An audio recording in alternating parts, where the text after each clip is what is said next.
নমস্কার বন্ধুরা, শ্বশুর বৌমার রান্নাঘর অ্যান্ড ব্লগ চ্যানেলে সকলকে স্বাগত। আশা করি আপনারা সকলে ভালো আছেন। নতুন বন্ধুরা আমাদের রেসিপিগুলো যদি ভালো লেগে থাকে সাবস্ক্রাইব করে দেওয়ার অনুরোধ রইল ও পাশে থাকা বেল আইকনে ক্লিক করলে পরবর্তী ভিডিওগুলো সবার আগে আপনাদের কাছে পৌঁছে যাবে। আজকের রেসিপি চিংড়ি মাছ দিয়ে লতি। গরম গরম ভাতের সাথে জাস্ট জমে যাবে। আর আমার মতন করে কে কে রান্না করেন কমেন্ট করে অবশ্যই জানাবেন। তাহলে দেখে নেওয়া যাক। সবার প্রথমে এইখানে লতি আর চিংড়ি মাছ নিয়েছি। এইবার লতিগুলোকে কেটে নেব আর চিংড়ি মাছগুলোকে ভালো করে খোসা ছাড়িয়ে নেব। এবার লতিগুলোকে ছোট ছোট টুকরো করে কেটে নেব আর একটা করে টুকরো করব আর দুই দিকের মুখের থেকে আঁশগুলো ছাড়িয়ে ফেলব। ঠিক এইভাবে কচুরলতির গায়ের থেকে সমস্ত আঁশগুলো ছাড়িয়ে নিতে হবে। লতিগুলো যেহেতু মোটা মোটা সেই কারণে কিন্তু লতিগুলোর আঁশ ছাড়িয়ে দুই পাশের মুখের থেকে একটু একটু চিড়ে দিয়েছি। তাতে কি হবে, লতিটা তাড়াতাড়ি সিদ্ধ হয়ে যাবে আর লবণও ভেতরে যাবে। যদি সরু সরু লতি হয় তাহলে কিন্তু এটা করার কোনো প্রয়োজন নেই। ঠিক একইভাবে সমস্ত লতিগুলোর গায়ের থেকে আঁশ ছাড়িয়ে নেব। সমস্ত লতিগুলো কেটে নেওয়া হয়ে গেল। এবার লতিগুলোকে ভালো করে জল দিয়ে 2 থেকে 3 বার ধুয়ে নেব। লতিগুলো সামান্য একটু ভাপিয়ে নেব আর লতিগুলো ভাপানোর সময় এর মধ্যে জল দিয়ে দিচ্ছি একটু লবণ। তাতে কি হবে, লতিগুলো ভাপানোর সময় লবণটা ভেতরে যাবে। 3 থেকে 4 মিনিট ভাপিয়ে নিলেই হয়ে যাবে। লতি ভাপিয়ে নেওয়া হয়ে গেল। এবার নাবিয়ে দিয়ে জলটা ছেঁকে নেব। আর অন্যদিকে চিংড়ি মাছের খোসা ছাড়িয়ে নিয়ে ভালো করে জল দিয়ে ধুয়ে নিয়েছি আর এতে দিচ্ছি হলুদ আর লবণ। হলুদ লবণ দিয়ে মাখিয়ে নেব। লতির থেকে জলটা ছেঁকে নিয়েছি আর অন্যদিকে গ্যাসের ওভেনে কড়াই বসিয়ে কড়াই ভালো করে গরম করে নিয়ে দিয়ে দিচ্ছি সর্ষের তেল। তেল খুব ভালো করে গরম হয়ে গেলে পরে এর মধ্যে দেব হলুদ লবণ মাখানো চিংড়ি মাছ। চিংড়ি মাছ হালকা করে ভেজে নেব। চিংড়ি মাছ যদি কড়া করে ভাজা হয় তাহলে কিন্তু চিংড়ি মাছটা একদম রাবারের মতন খেতে লাগে। তার জন্য হালকা করে এপিট ওপিট করে চিংড়ি মাছটাকে ভেজে তেলের থেকে তুলে নেব। চিংড়ি মাছ তুলে নিয়ে ওই তেলেই ফোড়ন দেব 1/2 চা চামচ কালো জিরে।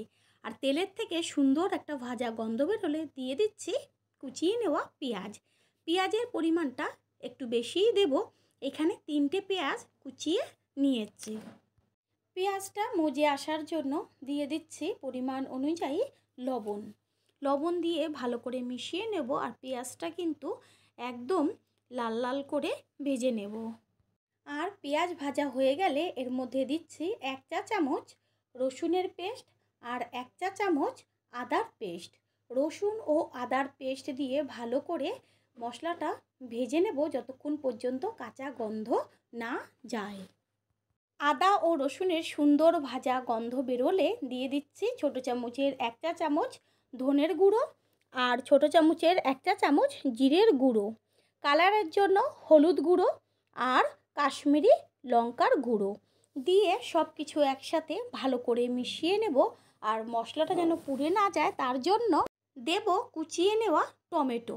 এইখানে বড় সাইজের 2টো টমেটো বীজ ফেলে কুচিয়ে নেওয়া আছে। আর টমেটো দেওয়ার পরে কিন্তু মশলাটা একদমই পুড়ে যাবে না। ঝালের জন্য দিচ্ছি চেরা কাঁচা লঙ্কা দিয়ে এবার মশলাটা কিছুক্ষণ সময় নিয়ে কষিয়ে নেব। টমেটোর টুকরোগুলো কিন্তু একদমই মজে গেছে আর মশলার থেকেও কিন্তু তেল ছাড়তে শুরু করেছে। মশলা কষিয়ে নেওয়া হয়ে গেল। এবার এর মধ্যে দিয়ে দেব ভেজে নেওয়া চিংড়ি মাছ।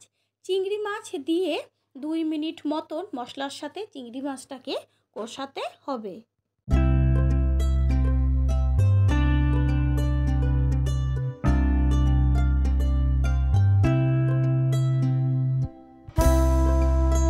মশলা কষানোর উপরেই কিন্তু রান্নার টেস্টটা নির্ভর করে। মশলাটা কষিয়ে নেওয়া হয়ে গেল খুব ভালো করে। এবার এর মধ্যে দিয়ে দিচ্ছি ভাপিয়ে নেওয়া লতি। লতি দিয়ে ভালো করে মশলার সাথে মিশিয়ে নেব আর লতিটা একটু হতে দেব। বেশিক্ষণ টাইম একদমই লাগবে না, যেহেতু লতিটা হাফ সিদ্ধই আছে। আপনারা চাইলে লতিটা না ভাপিয়েও কাঁচাও কিন্তু একেবারে মশলার সাথে দিয়ে আস্তে আস্তে গ্যাসের ফ্লেম মিডিয়ামে রেখে কষিয়ে রান্না করতে পারেন। দেব গরম মশলার গুঁড়ো হাফ চা চামচ। লতি কিন্তু আমাদের অলমোস্ট রেডি। এবার সমস্ত কিছুর ব্যালেন্সটা ঠিক রাখার জন্যই দিচ্ছি হাফ চা চামচ চিনি। চিনি দিয়ে ভালো করে মিশিয়ে দিয়ে এবার কিন্তু গ্যাসটা অফ করে দেব। আর গরম গরম ভাতের সাথে খেতে কিন্তু দারুণ লাগবে। তৈরি হয়ে গেল আজকের রেসিপি চিংড়ি মাছ দিয়ে কচুর লতি। রেসিপিটি কেমন লাগলো লাইক শেয়ার কমেন্ট করে অবশ্যই জানাবেন। আপনাদের দেওয়া একটা লাইক কিন্তু আমাদের কাছে অনেক অনেক গুরুত্বপূর্ণ, তাই লাইক দিতে কেউ একদমই ভুলবেন না। All friend, thanks for watching my video. আপনারা সকলে ভালো থাকবেন, সুস্থ থাকবেন। আবারও দেখা হবে অন্য কোনো রেসিপির এপিসোডে।